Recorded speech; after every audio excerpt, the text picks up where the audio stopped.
कर्मों के ज्ञान से परिपूर्ण कर्म संहिता यानी कि कोड ऑफ कर्मा के विशेष कार्यक्रम में आप सभी का स्वागत है। अब जानते हैं गुरुजी से कोड ऑफ कर्मा से जुड़ी कुछ महत्वपूर्ण बातों के बारे में। गुरुजी, कोड ऑफ कर्मा में आपका स्वागत है।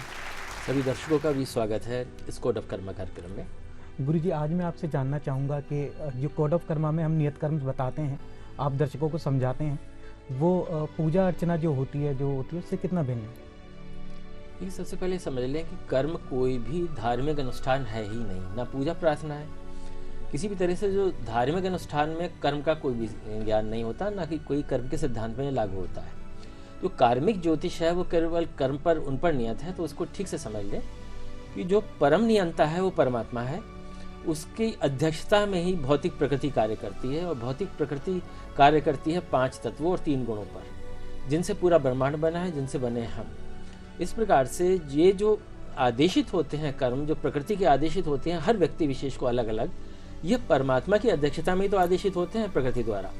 इस प्रकार ये आध्यात्मिक हैं। कर्म आध्यात्मिक है, लेकिन किसी धर्म या पूजा या प्रार्थना पद्धति से कोई जुड़े हुए नहीं है।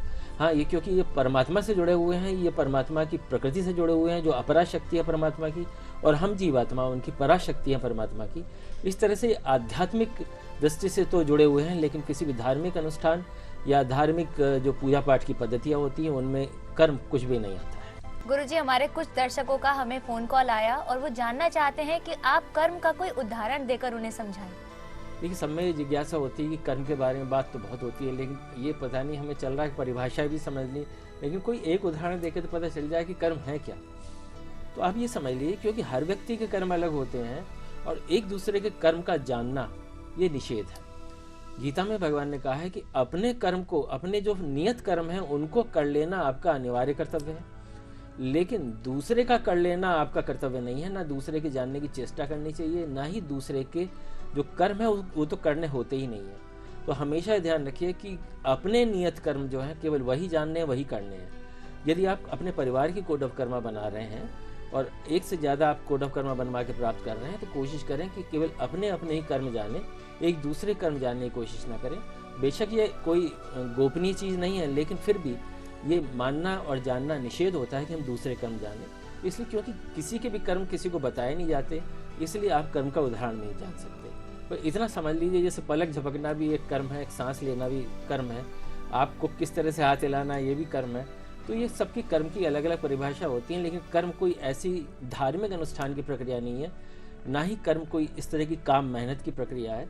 कर्म तो केवल वह है जो आपको और प्रकृति से और परमात्मा को जोड़ता है, और आपके कर्म के ज्ञान से आपको जो ये जीवन ये भेजा है उसको सार्थक करने के लिए भेजा जाता है, ताकि आप अपना कर्म का ज्ञान प्राप्त करके तथा उसे जीवन में अपनाकर आप पा सकें जीवन की पूर्ण सफलताएं, और समस्याओं का समाधान समस्या आने से पहले ही जान सकें, वह तकनीक आप जान लें, ताकि आप पा सकें पूर्ण भाग्य भी, तथा आप जान सकें अपना सही समय पर क्या चीज़ करनी चाहिए, क्या नहीं करनी चाहिए। वो समय समय पर आपको सब ज्ञान होता रहेगा, क्योंकि आपके पूरे जीवन की पर्सनल डायरी होती है।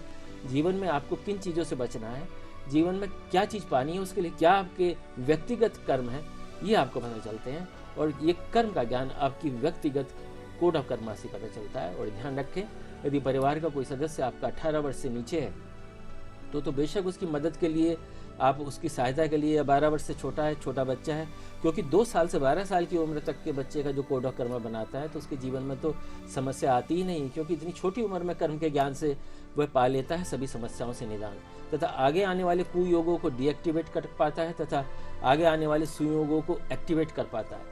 क्योंकि बहुत सारे ऐसे योग होते हैं जो बिना कर्म के एक्टिवेट ही नहीं होते। वो योग होते हैं, पंडित जी बताते रहेंगे कि आपके योग ऐसे हैं, लेकिन वो होता नहीं है। तो इस प्रकार से वो योगों, अच्छे योगों को फलित करने के लिए तथा बुरे योगों को निष्फलित करने के लिए भी कर्म का ज्ञान जरूरी है, जो हर व्यक्ति विशेष का अलग होता है। और हमें एक दूसरे के कर्म जानने की ना तो चेष्टा करनी चाहिए और ना ही उनका अनुकरण करना चाहिए। गुरुजी, आपका बहुत बहुत धन्यवाद, आपने हमें इतनी ज्ञानवर्धक बातें बताई। तो दोस्तों, आप भी अपना कोड ऑफ कर्मा बनाइए, अपने घर वालों का कोड ऑफ कर्मा बनवाइए, अपने बच्चों का कोड ऑफ कर्मा बनवाइए, ताकि आपके जीवन में शुभताओं का वास हो। फिलहाल चलते हैं आपके सितारे में।